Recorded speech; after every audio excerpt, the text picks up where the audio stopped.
liver. Actually, your liver, not eating liver, but we want to take care of our liver, right? It's a huge, huge organ. It does so much work. So one of the key things is to keep the bile ducts moving in the liver.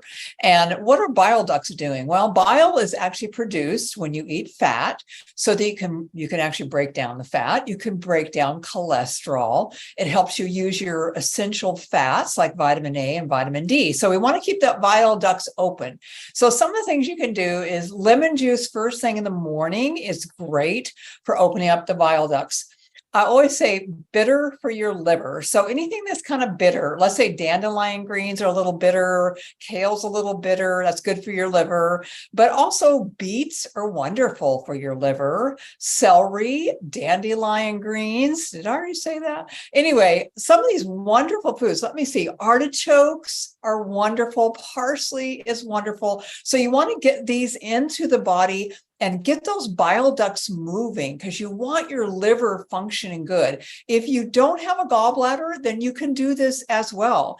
But because you lost your gallbladder, you probably have clogged bile ducts. So we don't want to have that happen, right? So eat the bitter is good for your liver foods and keep those bile ducts moving. Follow me on Divine Farmer Health.